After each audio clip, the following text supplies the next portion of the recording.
Pokażę Wam, jak wykonać taki dekoracyjny i-cord, takie wykończenie i-cordem wokół naszych ramionczek dekoltu. W momencie, w którym mamy oczka już zamknięte, czyli będziemy pracować na oczkach bocznych. Teraz jeden z najważniejszych tipów. Będziemy używać dwóch drutów pończoszniczych. Jeżeli nie macie, no to możecie sobie zawsze poradzić drutami na żyłce. Natomiast ja polecam... kurczę, gdzie jest drugi drut? Ewakuował się. W każdym razie idę po niego i zaraz do Was wracam. Czyli tak, mamy dwa druty pończosznicze, 3 mm akurat do tego projektu, mogą być inne do innego projektu. I teraz coś, czego się nie spodziewacie, ale to naprawdę da dużą różnicę. Obracacie Waszą robótkę na lewą stronę.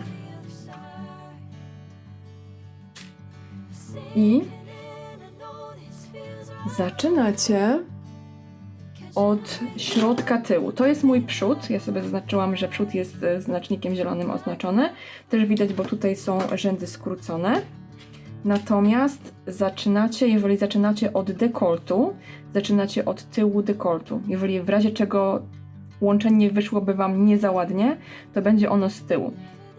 I będziemy się wbijać w oczka w tej samej linii. Załóżmy, że przyjmujemy sobie, że będziemy się wbijać tutaj, to wszędzie wbijamy się tutaj, czyli podbieramy oczka z tej samej linii. Zaraz Wam pokażę, o co chodzi. Następnie będziemy sobie jechały wokół ramionczka, wokół drugiego ramionczka, przodu, ramionczka, ramionczka. Później przejdziemy do boków. Nie będę Wam teraz tego wszystkiego pokazywała, pokażę Wam po prostu na przykładzie jednego. Zamykać oczka już umiecie ładnie, bo pokazałam Wam w poprzednim wideo, jak się zamyka oczka dołu. I tutaj, jeżeli chodzi o pachę, będziecie zaczynać od dołu pachy, podbierać sobie oczka, wrabiać i-cord, aż skończycie i połączycie. Więc dobra, zabieramy się do pracy. Biorę sobie nową włóczkę, otwieram nową włóczkę, bo tutaj, jak widać, jeszcze pracuję. I zaczynamy.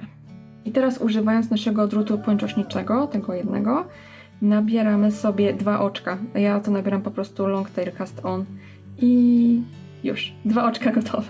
I pierwsze, i drugie. Następnie powiedzmy, że tu jest mój środek.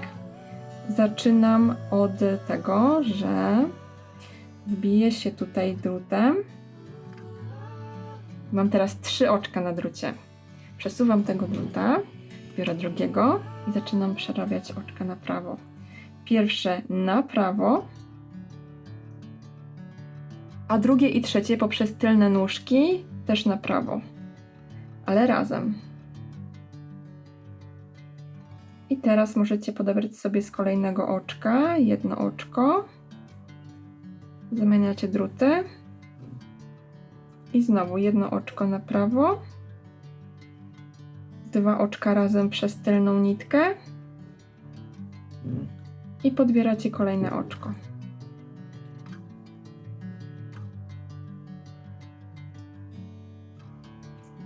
Drut w dół i dalej.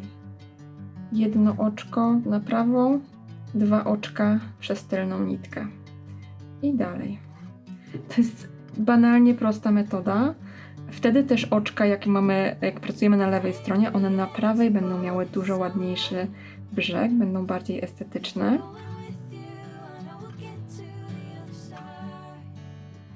Raz, dwa.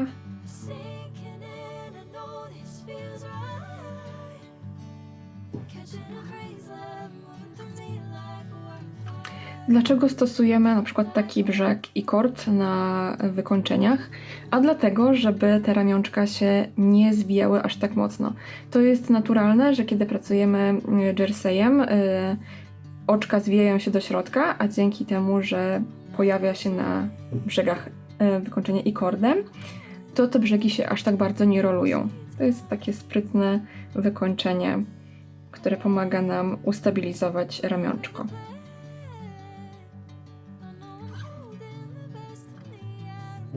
Tak wygląda i-cord na prawej stronie, a tak wygląda na lewej. On będzie się tak bardzo ładnie układał. W momencie, kiedy już skończymy wszystkie oczka, będzie on wyglądał dużo ładniej niż ten na lewej stronie.